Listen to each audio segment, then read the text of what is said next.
Good afternoon and welcome to a new edition of WIN TV. I'm your host, Denise Rollard Barnes, publisher of the Washington Informer newspaper. Today, not only are we saying goodbye to winter, but we're welcoming in the first day of spring tomorrow. Hallelujah. But more importantly, we're also celebrating our 1-year anniversary of this broadcast of WIN TV. You know, this program was birthed out of the coronavirus pandemic. We knew we needed to pivot in a way that we could continue to keep you, our readers, and our supporters informed about the news that you can use and how to maneuver through this difficult year. So I want to take a moment right now to thank some very special people. And I'm just going by first name, so, you know, because we're all family. But I want to thank Chef, our producer, Angie, our assistant who helps to make sure that, you know, the program is going every week, Desmond, and who for our music and our soundtrack, Lafayette for the graphics and introducing WI Bridge, the sounds of the DMV. And also, I love this new segment that they put on, the news segment with the Prince. I call him the Prince. But anyway, who come, and we'll see him a little bit later. I also want to thank David and Anthony and Tatiana, our social media team, for making sure that we kind of push this out every week because that's how we capture some of the folks who want to watch the show outside of our regular viewers. And last but not least, Ron, who is our advertising manager, who from time to time, you know, we get a sponsor for this program. We do it out of our love and appreciation and willing and desire to make sure that we can continue to put the news out there that we cover, our fine staff and our reporters and everybody else. But occasionally some folks say, you know, well, we want to chip in a few dollars over there at Washington Informer and help with the staff that really does the work. So if you know somebody actually who wants to sponsor the program and we put together a great package for you, reach out, send us an email at news@washingtoninformer.com, and we certainly would like to have more of you involved in the program. But last but not least, this program we wouldn't be going on for 52 weeks without you, our viewers. We really appreciate the fact that you join in on Fridays or any other day of the week that you get a chance to watch us on Facebook or Twitter or Instagram or YouTube.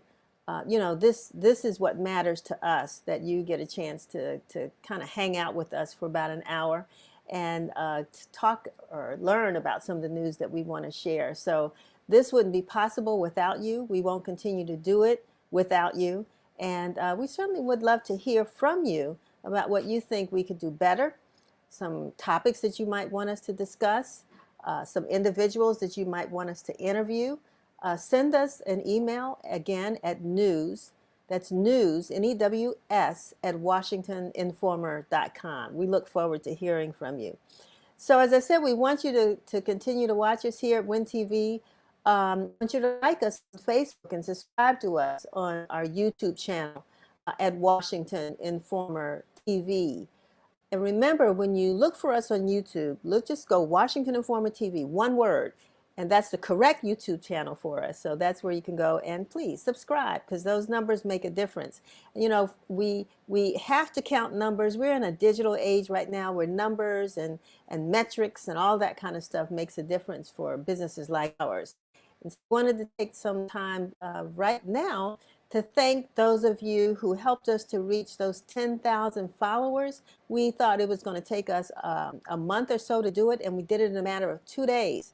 So we want to thank all of you all, especially, believe it or not, our mayor, Muriel Bowser, who retweeted that. And thanks to her, she helped to push us over the top of our 10,000 Twitter followers. And so we want to appreciate you, but everybody else who's following us on social media. And again, you're going to be hearing a lot more from us. We're going to talk, have more conversations and engagement on our social media channels. And because we don't want necessarily you to hear from us, but we want to hear from you. We want to know what you think, what you're feeling, your concerns are. And so through all these channels, we hope that you will reach out and share. So now we're trying to up those numbers on Facebook. 10,000 followers. If we can get there and you can help us, thank you, thank you, thank you. I don't think we ever will stop asking you for numbers. So if you get weary, just say, "Oh, here she comes again, begging." You know, the Temptations. I think it was the Temptations or the Four Tops. Ain't too proud to beg. I ain't too proud to beg. For followers and people who want to support us, I am asking and begging, and I really appreciate those of you that come through. But we're going to talk about more incentives too, some things that we want to offer you for actually becoming a part of the Washington Informer family. You know, nothing comes for free. And although we're asking for this, we certainly want to do something for you in return, in addition to the news that we bring you every week. So look out to hear more about that. So I hope you picked up already this week's issue of the Washington Informer. This is our issue this week. We're so proud of our local Georgetown Hoyas basketball team. Such a fantastic story about them getting to the weekend with the what can I think of it? Yeah, the Big East winners, but also the fact that they're going to be playing over the weekend. We have our fingers crossed in March Madness that they will actually produce. Folks' hopes maybe are not as high as, but it's wishful thinking that the Hoyas are going to pull this thing through. They got some great players, a couple from Washington, D.C. So pick up a copy of the Washington Informer stories that we have this week about that, and also as we say farewell to Martin Hagler, who we lost this week at age 66 years old. If you haven't picked up a copy of the Washington Informer, you know you can read us online. Read our digital edition at www.washingtoninformer.com. And while you're there, here I go again, become a subscriber. Just click on that link and say yes. Send me your email, send me your newspaper weekly and any other offers that you have. This is my email address. We may ask you your zip code only because we want to know, where our readers are. We really care about our home folk. So put your zip code in there, and we will start sending you news and information on a weekly basis. On WIN TV, we've got a lot going on today, as always. And so you're going to hear an interview that we had earlier this week with Congresswoman Eleanor Holmes Norton, who came to us ahead of next week's statehood hearing on Capitol Hill. She is very excited about it. District residents are very excited about it. The whole statehood issue, H.R. 51, is moving away from the Congress. It was voted and approved by the last Congress. And so now the new Congress has to do the same thing. And so we will see, at least have that hearing on Monday. She's involved, she won't be testifying, but the mayor will testify and other key people in the district will be testifying. And so she will talk to us about that. And we're also going to have, while Mrs. Norton, Congresswoman Norton has been the fighter on the Hill, you all know about Anise Jenkins, who has been the fighter in the streets. And you know her by her statehood hat. And every statehood event that takes place in this city, Anise Jenkins has been front and center. So she's going to be on with us too from Stand Up DC, Free DC, to talk about statehood, along with our very own James Wright, who's been covering this issue from beginning to end. Remember also that this month is Kidney Awareness Month. So today we'll speak with Kim Dickens. You may remember her. She's the co-founder of the Marion Barry Kim Dickens Kidney Foundation, but she's also the woman that we had many years ago who was bold enough to offer her kidney, one of her kidneys, to former mayor and the late Marion Barry.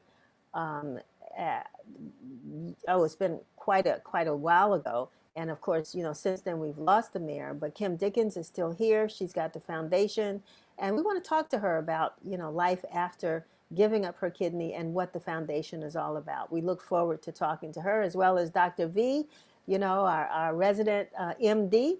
And so she's going to share a few more notes with us about kidney disease as well. Next month, on April 22nd, the world will celebrate Earth Day. And this will mark the 6th year that the Washington Informer will publish its sustainability issue, highlighting the role that African Americans, that Black people have played in the environmental movement, particularly as it relates to environmental justice. And so we are going to highlight the theme, which globally the state theme is Restore the Earth. And if you or someone you know is actively engaged in activities that are helping to create a safe environment or programs that restore the earth, let us know. Send us a brief description of the program, as well as the program's director or leader. We need email address, phone number, so that we can reach out to them. Or if it's you, send that information to us at news@washingtoninformer.com. Again, the email address is on the screen, and we want to know, because we know, I mean, we complain to the city. I did a video last week, and we may bring it up again about, going through Anacostia Park, that beautiful, beautiful Anacostia River. But when you look on the banks, sometimes you see a lot of plastic bottles. I might go back out there and see if it looks any different this year. But there are folks that clean up the Anacostia. There's a park cleanup, I know, over here in Southeast this week. I hear that the National Park Service now is talking about doing some work over at Shepherd Park, which has been an eyesore for many along Martin Luther King Avenue and 295. That's going to be cleaned up, and looking at some of the old forts that were there and learning the story about that. So yeah, if you are involved, or a community organization or an individual that's doing things to restore the earth, please make sure you send that information to us. And speaking of spring, we're also asking you for one other thing. Gosh, I got a lot of requests today. I do. We're looking for signs of spring.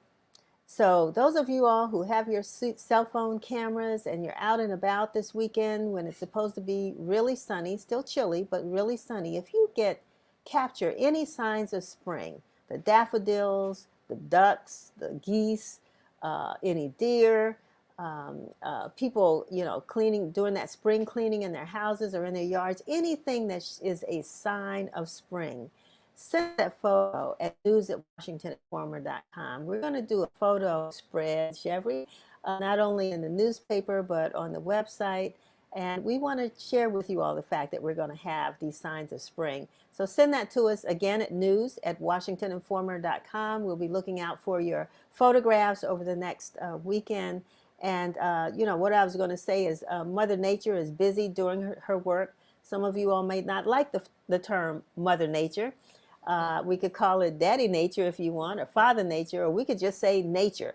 So we want photos of nature at work. In the news, this is good news coming out of Prince George's County. There's a story that shows sort of how police actually do step in when really needed, and not necessarily forcefully. So in the Hyattsville Police Department's new pilot program called Mental Health and Wellness has put into practice what we saw or exemplified in an incident involving two police officers, Edgar Andrickson Franco and Mancini Gaskill. They both came together and helped to de-escalate a man who was having a behavioral health crisis. It seems as though Officer Andrickson Franco sat down on the floor with the man and calmly found a way to calm him down. No one was hurt, no one was injured, no one died. And that's what we want to see more of in our police department, because a lot of folks in our communities are having mental health crises. And so learning how to handle those crises is extremely important. On another note, yesterday the House passed a bill that will establish a path to citizenship for undocumented immigrants. Now we're going to have a conversation about that in the coming weeks, because I received a call not too long ago from a good friend out of Florida who has some issues about how the immigration policies are impacting jobs. We've had this conversation in the past as it relates to African Americans and other minority groups, which we're now becoming majority groups, except in the District of Columbia. But the impact of the president's policy. We haven't talked about that, I think, much among Black Americans, because we have a feeling sometimes that, being discriminated against is something we feel close to. even as it relates to what's happening with Asian Americans across the country. We have our feelings about just how those issues are handled, and if not them, there go I. That quote may not have been correct, but we get it. You know, if it's not them, it's us. It's somebody of color that seems to be always under attack and in defense of themselves in this country. And so now with this growing immigrant population uh, coming to communities, are we going to address that? And what is the president's plan? And now even our local government plan of making sure that they have safe places to live and work and raise their families. So here's a did you know? Did you know that the district has an app for their paving plan? Meaning paving the, couldn't get that out, paving the streets. You can download Pave DC. It's a mobile app, Pave DC mobile app, and actually see when a road is going to be repaired. We fight those potholes, and I haven't seen a lot this year, but you know, there's still a lot of bumpy roads that need to be repaired.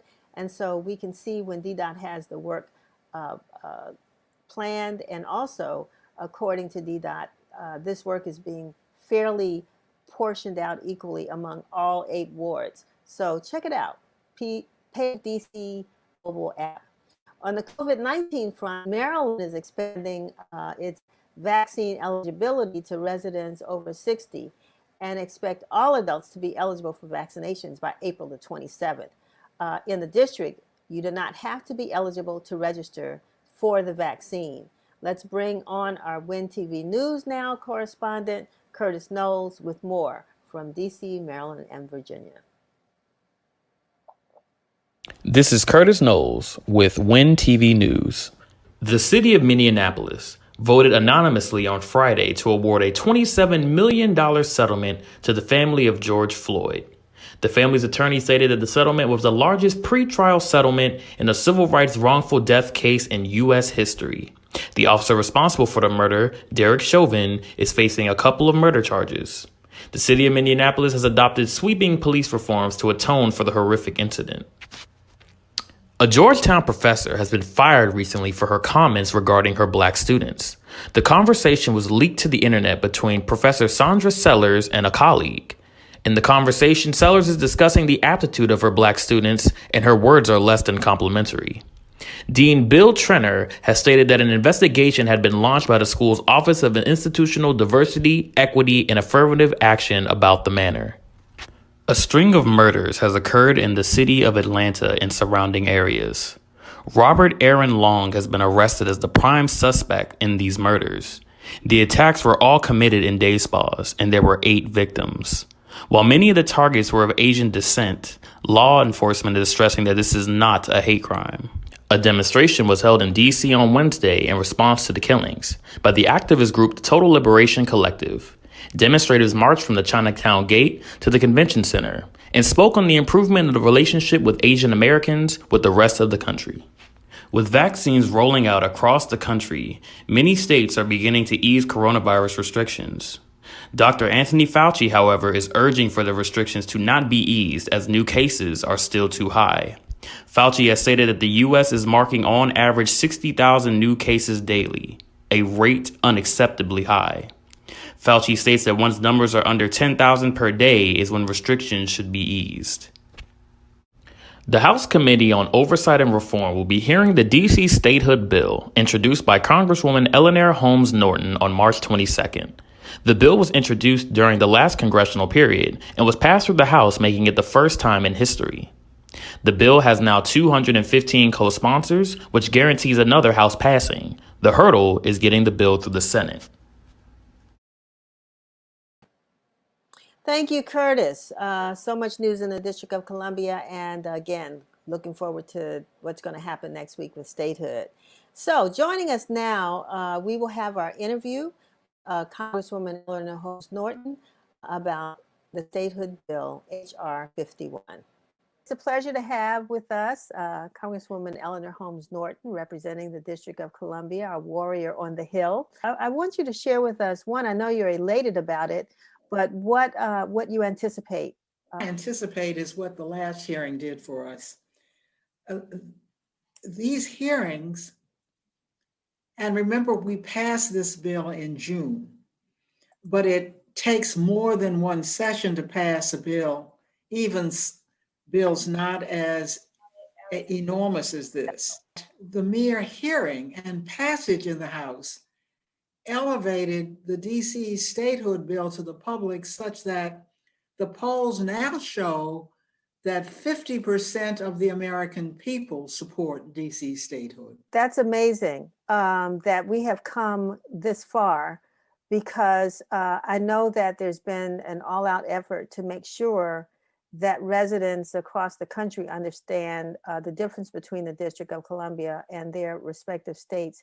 How much do you think the awful event on January 6th raised awareness about DC status? The January 6th did not give us nearly the opportunity that the hearing gave us to expose DC statehood. Remember, there was a lot of chaos there. And it's true that the Capitol Police were held back by then President Trump, but to move from that to statehood took something like our hearing, and that's what, in fact, I think had the most effect on the American people. What do you attribute the increased awareness about statehood across the country? What has happened? What has your office done? What has the statehood workers done? What have they done to really increase awareness across the country? Awareness is breaking out all over. In the streets of DC, there is some organization passing out DC statehood signs, so that I can't go anywhere without seeing them. And remember, we get visitors to DC as well, because it is the nation's capital. But I think what has done it was when people, the American people heard in the hearings some of the just basic facts that many residents know, but most Americans did not know, that, for example, District of Columbia residents pay the highest federal taxes per capita in the United States. Now, that was an unknown fact to most Americans, that we have a larger population than two states, Wyoming and Vermont, that the District of Columbia has about the same population as 7 states.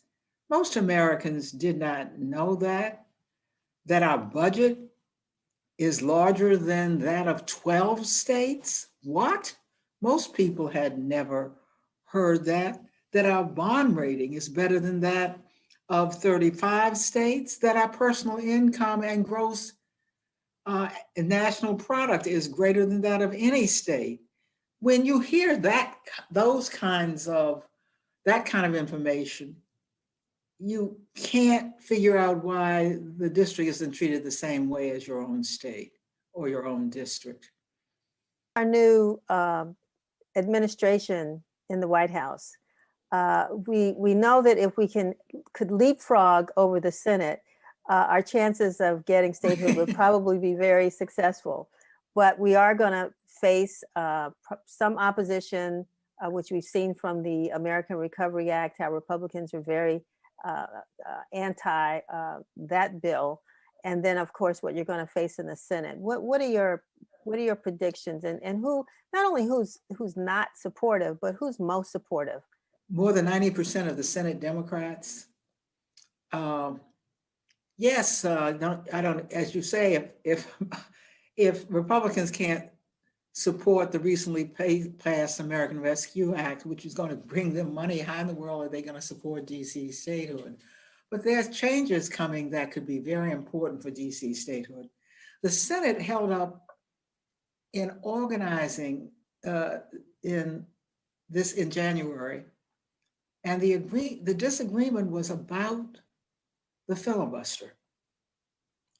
Many in the Senate now want to get rid of the filibuster, which is the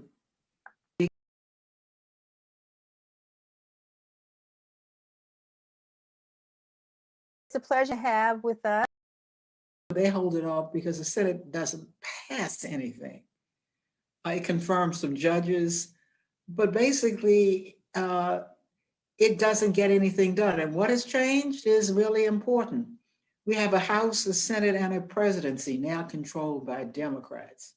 And the Senate is evenly controlled with this package you just described, the American Rescue Act, being passed largely because the vice president, Kamala Harris, can vote. That makes 51. So change has already come, and I see more change coming soon because of the disgust of the American people with the filibuster in the Senate, making that body moribund, unable to pass anything. How does statehood change the District of Columbia? Right now, you are the highest elected person from the district. We don't have a voting member of the Senate. We don't have a governor.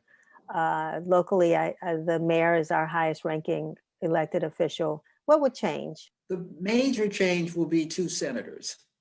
You have a member of the House, and frankly, I get to do what virtually every member gets to do. I'm chairing a subcommittee, but that final vote on the House floor is what I'll get from statehood. But what the district most gets from statehood are 2 senators. That's very important because I do get bills passed in the House. In fact, I was voted the leading Democrat in getting bills passed through the House by an organization that rates Democrats. But passing it in the House is not enough. I've got to go to the Senate. I am very fortunate to have senators who will often help me. And that's how I'm able to get legislation done, because passing it in the House, rah, rah, rah, is not enough in a two-house country. And has it been determined how this will impact the District of Columbia fiscally? I'm not sure we see much impact. The district is treated as a state, interestingly, when it comes to matters passed by the House and the Senate, and that's because the district residents pay federal income taxes. So I'm not sure there'll be a fiscal difference. The major difference are those 2 senators. Years ago, we say that may have changed, but there was always the issue that the district was too Democratic and too Black for statehood to be a reality from Congress. How has that changed? It still may be too Democratic, but it's certainly not too Black. This city is pretty much at 50-50 now, frankly. And at the next census, I think it'll be majority white. That won't make a dime's worth of difference when it comes to DC statehood. The people that move into statehood have the same views as the African Americans who live here. So the racial makeup may have an effect on Republicans, but it is important to recognize that the district has always had a large number of Blacks, but it was not until the 1970s that we had majority Black population, and it's fast becoming what it was for more than 200 years, and that is it's fast becoming more of a majority white population. I'm not sure that'll help us with Republicans.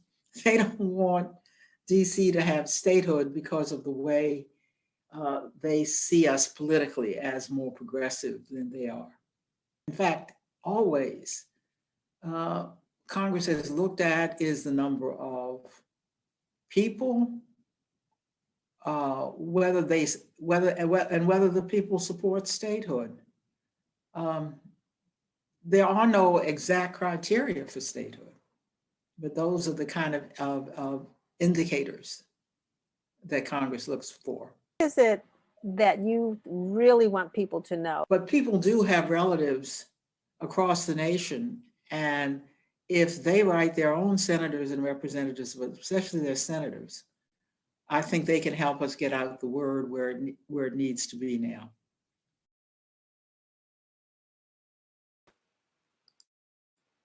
Thank you so much, Congresswoman Eleanor Holmes Norton, for taking some time to talk with us today on WIN TV about your expectations of the hearing on Monday. But we also have with us Anise Jenkins of Free DC, as well as James Wright, reporter for the Washington Informer, displaying his Alpha Phi Alpha shirt today. Is maybe it's a special day.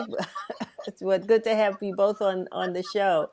Anise, I'm going to start with you first, and just tell me, how long have you been involved in this fight for statehood for DC, and what got you involved? I have been involved since our organization was founded in 1997. And in 1997, that's the year, it was 2 years before the what was called the Financial Control Board was created.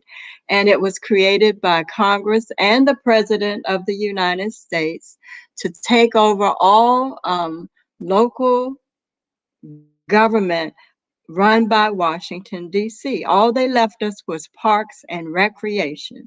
That's the only things we had control over in DC, and I was totally shocked. Didn't know the Congress had that kind of power over us. And I looked for somewhere to protest. And I said, I cannot believe this is happening. And I read that there was an organization. I don't even think we had a name at that time, but we met in the basement of Rainbow Push Coalition, which was in Georgetown at that time. And we decided we were going to protest at the White House because the president had endorsed the control board. And we got on the fence of the White House and we got arrested. That was my first action in the statehood movement. And we were very clear that why we were there was because there was such a thing as a control board that could take over our local government. And we said, no, we're not going to take this. We're going to protest and get out there and call attention to this to the country. Had you been much of an activist before that? And what was, I mean, I certainly understand why you picked up this as a issue to fight against. But before that, what was Anise Jenkins doing? In political science at Howard University, which is where our Vice President Kamala Harris graduated from. I studied political science very closely, but it was very odd. I would have to say they didn't do a lot of inside teaching on the government, the local government of Washington, D.C., or our relationship with the Congress. The fact that the Congress could control DC, the fact that we didn't have representation in the House or the Senate. I would say I have always been obsessed with politics. When I was a child on TV, I followed every action that Martin Luther King did. I followed every action that the civil rights workers were performing. I followed every convention. Here I am, a child of probably 10 years old, watching the conventions on television. But I was always obsessed with government and how the government could have control over DC. James, I'm going to thank you. I want to start with you too, because I know you've been covering this issue for some time, but you are also a transplant. And for someone who came to DC from Austin, Texas, you may have gone some other places before you got here, but you're like a lot of Washingtonians, except you came and now you're covering the statehood struggle. But what was it like for you when you realized the state or the non-state of the District of Columbia? Can you unmute your, okay. Go right ahead. Go right ahead. Okay. What really opened my eyes is the fact that you have taxation without representation. In a country which was founded based on the principle of that King George III could impose his will and the colonists couldn't respond. uh, but they pay taxes for it, was ridiculous. And then you have this in our nation's capital, the capital of the free world. And then you have this taking place. This was ridiculous. And then, as you alluded to, I came from Texas, where and you can dawdle with history, but the fact is Texans fought for their freedom in terms of a repressive Mexico. Now there's retro history in that, but the point is that you must have you can't have taxation without representation. That's ridiculous. It's unfair, and it's unfair that district residents have to pay billions of dollars to a federal government that does not give them full representation in the House and no representation in the Senate, even though they can be drafted into war. And as Denise kind of alluded to, no other jurisdiction in the country, not even the territories, has that type of arrangement. Well, I can tell you're not the unbiased journalist covering this story. And we asked you because we are asking about your opinion, but you've also covered the story. And this has been a long struggle. I mean, Anise says she's been involved since 1994, I believe she said.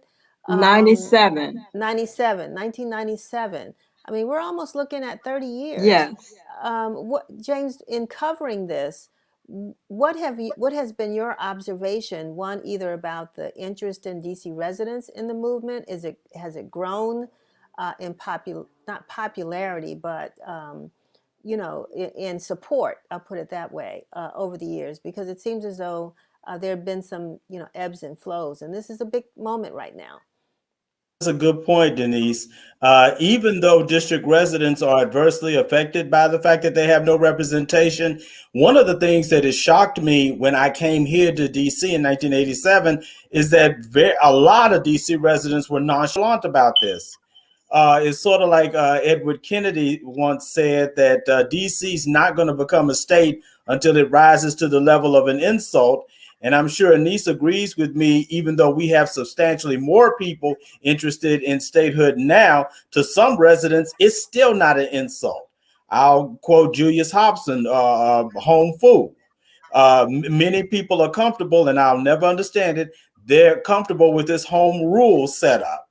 Which, as you know, Denise, the Congress can overrule, if they wish, any action in terms of the budget and the legislation. Again, no other jurisdiction in the country, not even the territories, can Congress do that to. So that's the thing about it. But it has grown over the years, and I think a lot of it is because of Congresswoman Norton's seniority. As she has grown in seniority, she's now in place, like on Monday, to have a hearing early in the legislative session on statehood. That could not have occurred many years before. I want to bring Anise back in before we have to close, but you can respond to what James has said with regards to what your observations have been in the movement, and also what you anticipate or expect. The battle is not on Monday. The battle is after you get through Monday, you get to the Senate. So that's right. Talk to us a little bit about that. Yes, we're headed to the Senate. We have no doubt that I don't know if we should be so confident, because I don't think things will change. But the Democrats do control the House of Representatives. We will get through the vote in the House, the hearing in the House of Representatives. People need to learn. I think it's very important that people need to know it comes from education. I never understood why people weren't angry enough. I was motivated by anger. I was motivated by the feeling of insult, which James was talking about. We are the only country in the world that does not allow the residents of its capital representation in their federal government. We are the only country in the world that does this. And why does this exist? I think it's because DC was located where the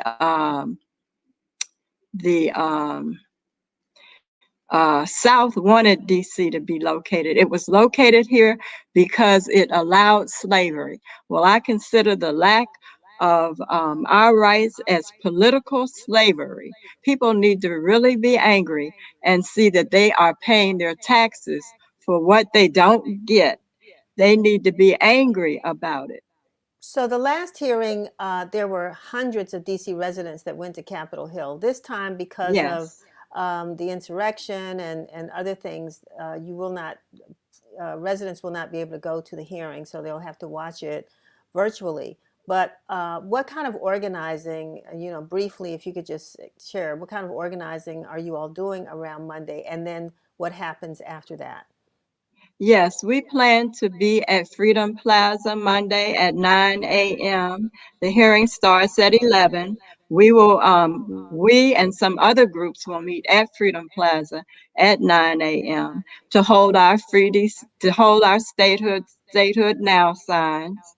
And you can get those signs at 202-641-4680. You can call that number and ask for the Statehood Now signs. Can you I give that think one it's, more time, Anise?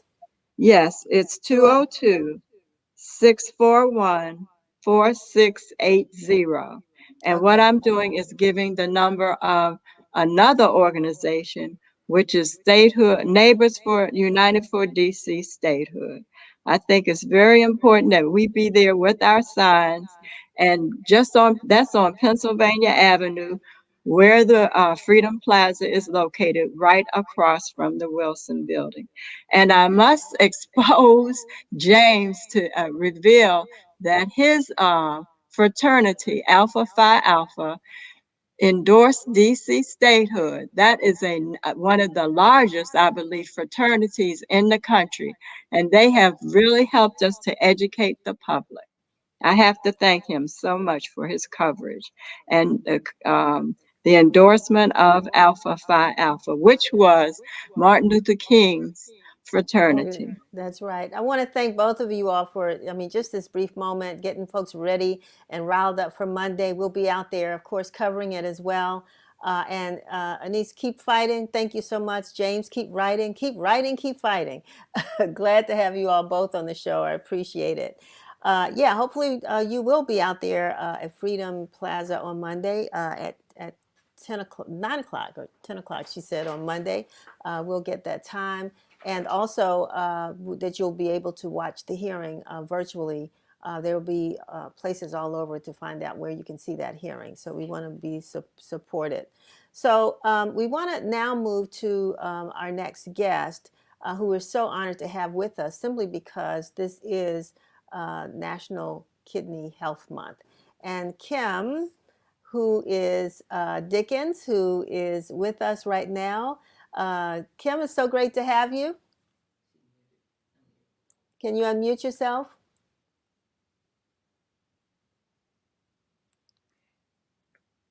Hi. Great. Hi, How are Denise. you? Thank you so much. I'm fine, thank you. Thank you so much for having me and inviting me to the conversation. I just want to Wonderful. say I'm wearing my green top today in support of Kidney Awareness and Kidney Donation Month. So again, how did you? I need to ask if you have on your Facebook or something. I need you to cut that off because we're getting feedback. No, I don't have anything on. I just have. Check her screen. Tell her check her screen. Okay, just check your screen. Okay. No, I don't have anything on. Okay, well, But we'll this try. broadcast. You still hear the feedback? We do, and I don't know if there's something we Okay. can I don't know where cut that's off. coming from. No, I have nothing on but this broadcast. Wonderful. So, but the Okay. question, what I'd like to ask is, how did you become engaged in this whole kidney donation movement? When you found out that Marion Barry needed a kidney, was that something you thought about beforehand, or why did you decide to give him your kidney? Yes. Well, let me just say first that I was a part of Marion's healthcare system, support system, prior to his need for a kidney transplant, and certainly after and up until his death. So I was a friend and support of his care and for healthcare, his healthcare needs, because Marion had quite a few issues, and of which was kidney. But there was a group of friends and supporters who worked with Marion in terms of his health care. So I was a part of that group. But that group, I mean, your participation grew from not only being supportive, but also donating. And that's one critical thing that we find in the African American community is the need for organ donations, and how that it's really important for us to do more of this. And you did. Why?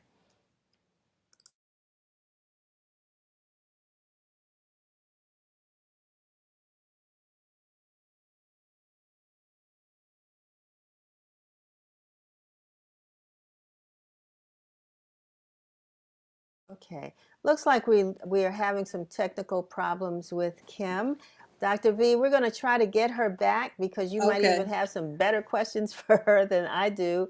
I do want to know more about the organization that they founded as a result of that. But let's talk a little bit about that. I mean, here Kim looks very well. She, was able to donate her kidney to the former mayor. And what does that mean when you donate a kidney? Yeah, so I think it's important for people to realize that there's 40,000 kidney transplants done roughly a year in the United States. So it is really life to these folks. Do you know what I mean? For some people, they've been on dialysis for a long time, which is very constraining and limiting to their lives. And really getting a kidney transplant can really be a new lease on life. And we're more likely to, of those 40,000, we are disproportionately represented in people that actually receive kidney transplants. And obviously, it's really, really important to make sure that we are also donating, if we can, to friends or family or someone that we have a DNA match with. Last week, you shared with us some of the other health issues that we may have that contribute to kidney disease. Can you revisit that? Yeah, so I mean, a lot of people think about diabetes and high blood pressure, and those are the very important diseases to control that impact your kidneys. But there's a lot of other things. I mean, there's autoimmune diseases like sarcoid and lupus. There's glomerulonephritis, which is an inflammation of your kidney. The filtration system of your kidney actually gets inflamed. It can occur from infections or medications. Sometimes people have polycystic kidney, which is an inherited condition. And then obviously folks have kidney stones, right? And they can either get, a backup of their system or an infection related to kidney stones. So there's a lot of different things that can actually cause disease in the kidney. And it's important that, with COVID, some of us have not gotten our regular healthcare screening. And it's really picked up with regular healthcare screening. So we have Kim Dickens, and I'm going to see if we Good. can get her to join us. There you are, Kim. Glad to have you back. Hi, thank you. Sorry about that. And no problem, and glad to introduce you to our very own Dr. V, who is our resident now physician, who talks to us, who's going to be with us regularly to talk about issues. And so she was giving us some background about some of the conditions that cause kidney disease. And does the nonprofit provide educational information as well? Yes, that's the focus of the Barry and Barry Kim Dickens Kidney Foundation, is to bring awareness for the need and the importance of kidney health and kidney donation in the minority community. And Dr. V, jump in jump in, Dr. V, if you have any questions for Kim as well. I mean, what is the greatest thing, I think, a bit of misinformation that you find you have to correct or address among the general public when it comes to either kidney disease or kidney donation? Either one of you. Well, I would say that a lot of people don't realize that you can lead a completely healthy life on one kidney. And maybe Kim could actually speak to what her life has been like since she actually donated her kidney. Has she noticed any difference or anything like that? Because people don't realize that you can lead a completely normal life with one kidney. Yeah, I have two kidneys so that we can donate one to our loved ones and those that are in need. My health has not changed post kidney donation.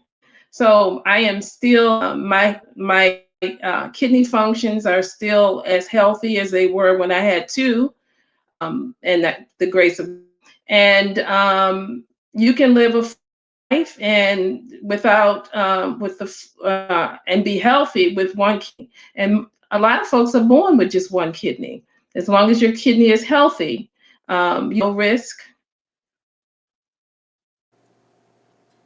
And have you had to do any Yeah. changes as far as diet is concerned, or No, anything about lifestyle changes? no, none at all. I am not on any medication, no changes to my health. I am still, my numbers and my kidney functions and my health is the same post kidney donation than as it was prior to. So, a question, these dialysis clinics have popped up all over Washington, D.C., surrounding suburbs. Um, what is it that, what's the message that we really need to get out to people to make sure that those clinics don't stay populated by Black people? What is it that we need to do? I would say Eat one thing right. that you need. Well, I would say one thing that you need to do is people need to realize that kidneys is one of the organs that regenerates. So if you have kidney damage, you can actually recover from having kidney damage. So don't accept, oh, I've got this fate of kidney damage. I'm at stage 1 or stage 3 and 2, and there's nothing that I can do to turn it around. There's a lot that you can do to turn it around.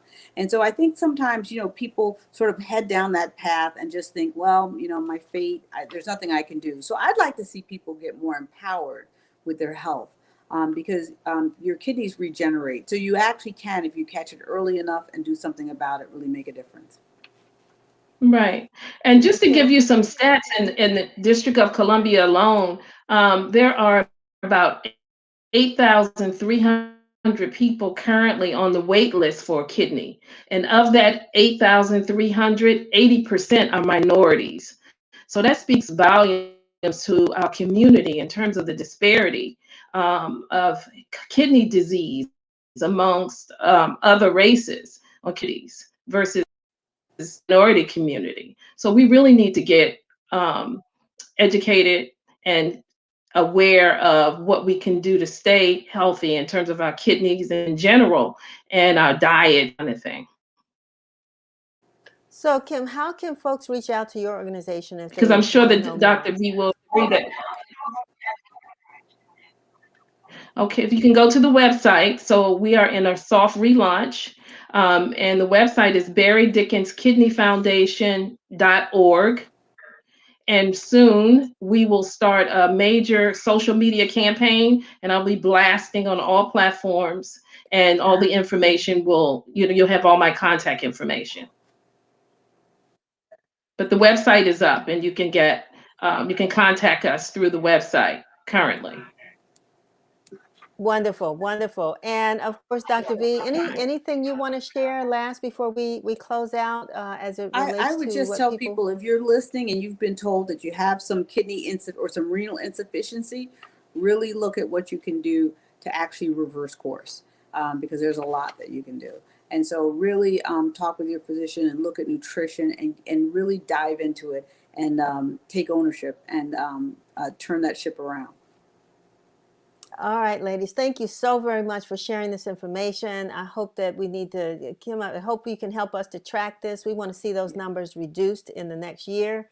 And I'm sure if we had some campaign going on, I mean, we have to take our health into our own hands.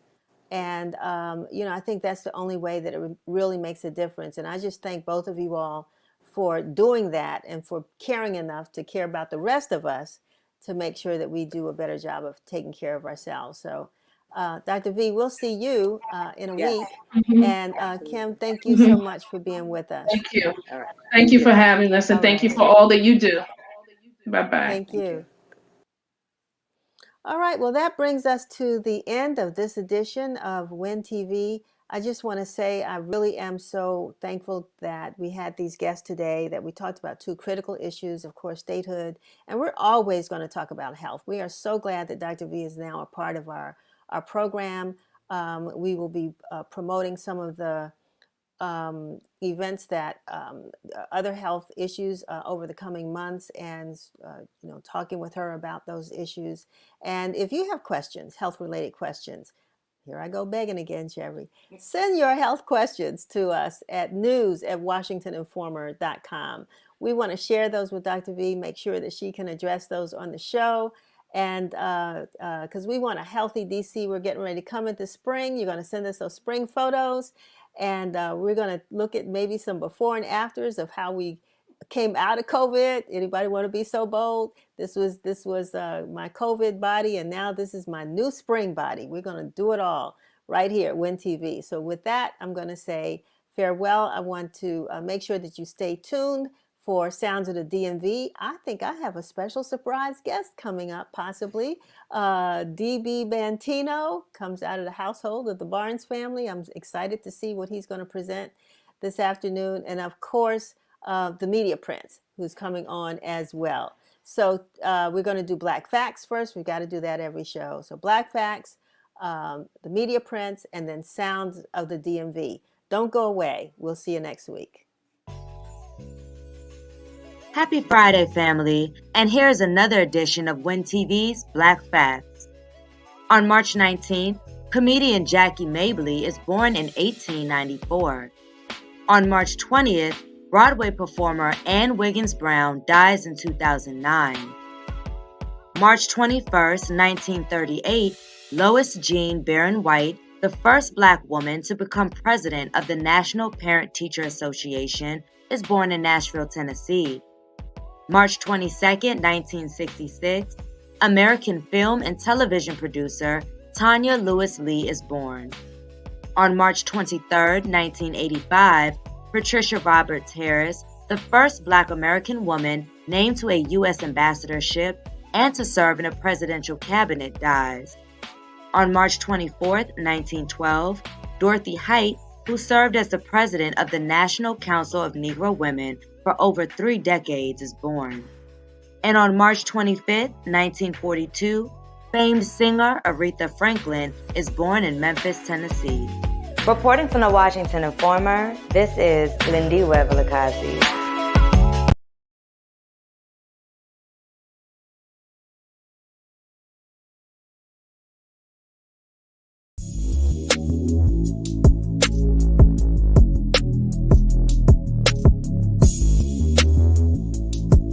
All right. We are back on this glorious Stimulus Friday. Did you get your stimmy yet? Huh, DC? You did? Well, here's what's going on, DC. So starting in sports, the Washington Nationals are now letting 5,000 fans in on opening day. That's right. On April 1st, fans will be allowed in, and our city will start to seek permission to be allowed more and more fans each game. Kinda ironic, right? The season starts on April 1st. What if this is all one big April Fool's joke? Recording artist Wale has a message that Foamposites, aka Foams, started here in the DMV. Man, if you know like I know, Foamposites definitely started here in the nation's capital. Let us know what you think. Legendary hip-hop group Salt-N-Pepa shares a throwback pic, and if I'm not mistaken, that is definitely DMV in our beloved Capitol Center. Congratulations too, as they received a Lifetime Achievement Award at this past Grammys. While on the subject of the Grammys, the DC chapter of the Grammys and the National Academy honored Prince George's County recording artist Trey Burrell, who lost his life last year in 2020. Moment of silence. Hey DC, it's last call for alcohol. That's right, Mayor Bowser has announced all DC restaurants can now sell alcohol until midnight. So refills, please. And what kind of pet you get in news? It's Battle of the Pets with our DMV recording artists, Sha Glizzy and IDK. We see Hefe has the ultimate goat, and IDK has the amazing werewolf. And as for me, I just have a handy dandy goldfish. You think they going too far with these animals? We want to hear your pick. While on the topic of fashion and modeling, DC's own Models Inc. has adopted 6 street blocks here in DC, honoring their origin and their 15th anniversary. Take a look at some of the pictures.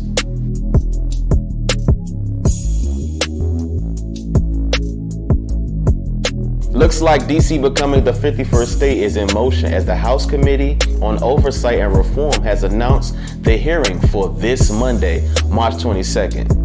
Okay, DC statehood. We celebrated Black Press Day this past week and the powerful hidden figures behind Black press, including our publisher of the Washington Informer, Denise Barnes. Take a quick look. This Women's History Month, I spoke with the publisher of the Washington Informer about her mission to carry on the legacy of the Black press. I worked with my dad in every position you can think of at this newspaper, but from the age of 9, when I started, and I've been managing editor, reporter, photographer, designer, delivery girl, you name it. I've done every role there was at this small family-owned publication.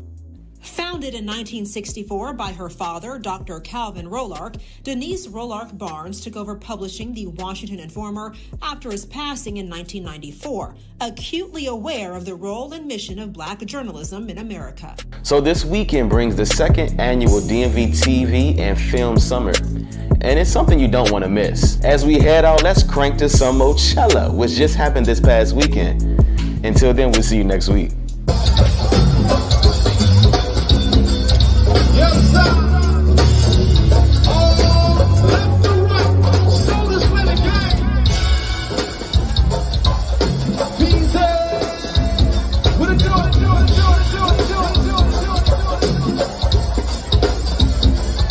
You can party with me, Brown.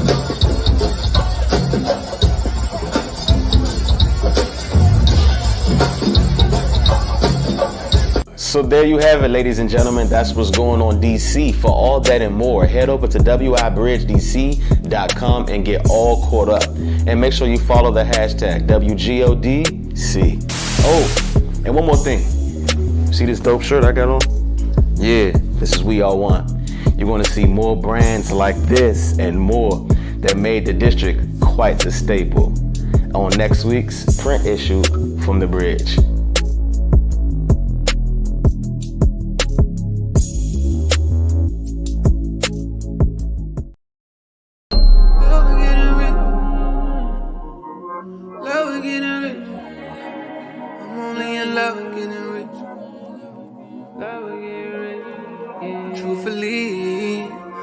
I see you falling, so I'll be real honest, let you know I'll never need no thotty. Cause I've been had hoes and I've been had bodies, and I did some things in the past I ain't proud of. Had to get that dough, yeah, that's one thing I gotta do, and I'ma do it, yeah, regardless, even if it leaves me feeling heartless. No, I can't love these hoes, still sticking to the cold money over these hoes. That's just the way it goes. In that drop top coupe with the whole damn crew, I'm like, who the fuck is you? Why you clocking my moves? I got 5-star chicks in trap house licks, hardest cold is my wrist. All I love is getting, I'm only in love with getting rich, love with getting rich. I'm only in love with getting rich, love with getting rich. I'm only in love with getting rich, love with getting rich. I'm only in love with getting rich, love with getting rich. I could hit that girl and disappear just like magic. Model just switch them daily, I'm a straight savage. Chasing up the past without your hoes that got baggage. No, she can't be real with me cause shawty too plastic. I go get the racks and let them stretch like elastic. I've been up like 4 nights in a row without crashing. I can knock it timber to me, shawty real average. They give up my heart but I know that we're in tragic. Hey look, no I can't love these hoes, still sticking to the cold money over these hoes. That's just the way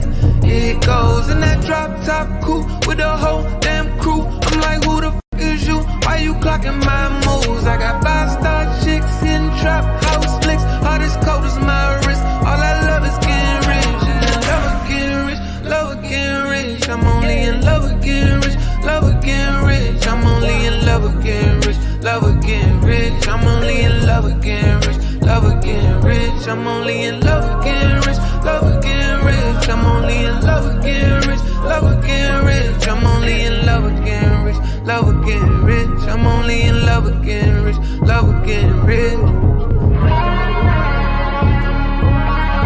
Love with getting rich. Love with getting rich. Love with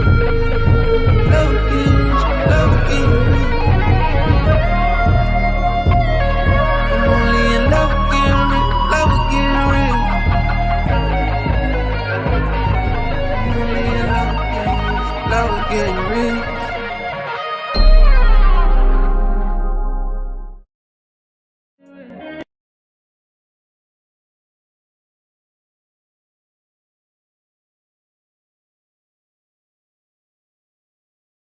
rich. Love with getting rich.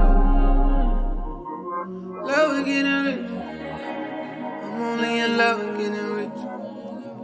Love with getting rich. Truthfully, I think I see you falling, so I'll be real honest, let you know I'll never need no thotty. Cause I've been had hoes and I've been had bodies. And I did some things in the past I ain't proud of. Had to get that dough, yeah, that's one thing I gotta do, and I'ma do it. Yeah, regardless, even if it leaves me feeling heartless.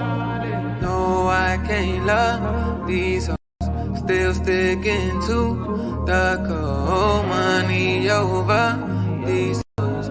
That's just the way it goes. In that drop top coupe with the whole damn crew, I'm like, who the fuck is you? Why you clocking my moves? I got 5-star chicks in trap house licks, hot as cold as my wrist. All I love is getting, I'm only in love with getting rich. Love with getting rich. I'm only in love with getting rich. Love with getting rich. I'm only in love with getting rich. Love with getting rich. I'm only in love with getting rich. Love with getting rich. I could hit that girl and disappear just like magic. Model just switch them daily, I'm a straight savage. Chasing after packs but dodging hoes that got baggage. No, she can't be real with me cause shawty too plastic. I go get the racks and let them stretch like elastic. I've been up like 4 nights in a row without crashing. I can knock it timber to me, shawty real average. They give up my heart but I know that would end tragic. Hey look, no I can't love these hoes, still sticking to the cold money over these hoes. That's just the way it goes. In that drop top coupe with the whole damn crew, I'm like, who the fuck is you? Why you clocking my moves? I got 5-star chicks in trap house flicks, hot as cold as my wrist. All I love is getting rich. Love with getting rich. Love with getting rich. I'm only in love with getting rich. Love with getting rich. I'm only in love with getting rich. Love with getting rich. I'm only in love with getting rich. Love with getting rich. I'm only in love with getting rich. Love with getting rich. I'm only in love with getting rich. Love with getting rich. I'm only in love with getting rich. Love with getting rich. I'm only in love with getting rich. Love with getting rich.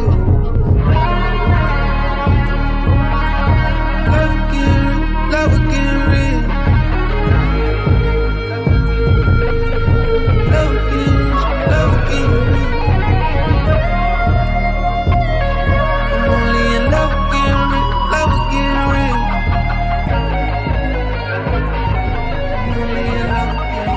Love with getting rich.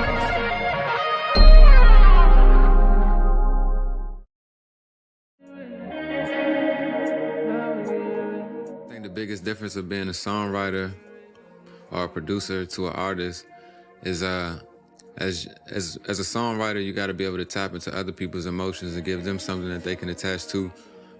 But when you decide you want to be an artist, you got to be able to reach back into yourself and give people a true definition of yourself through the music. Also, like as a songwriter, you get to create something and watch people, grow it, put it in the ground like a seed and watch it grow. But as the artist, you got to be the one that's actually doing all the growing. You got to do all the moving. You got to be here. You got to be there. You got to talk to the people. It's just a more engaging experience. How it feels to get your first platinum plaque is just like, it feels amazing because, it's like a lot of things that you got to do in order to get there. talking about sleeping, you know, wherever you got to lay your head at, you just up all night if you even do get a chance to sleep, and just trying to put yourself in all the right rooms and shake hands with the right people and, you know, do all those situations. So it's a good feeling to be able to bring, you know, a representation of your hard work back into your home. Yeah, right now, do I have any new music coming out? I actually have a whole entire EP that I just finished. It's called Heart of the City. We're actually getting ready to drop that right now. Look out for the first single. It's called Savage. The second single is called In Love. And it's gonna go crazy all 2021 and for, you know, forever after that. But yeah, that's pretty much it that I'm dropping right now. Make sure you look out for me. DB Bantino on Instagram, DB BANTINO.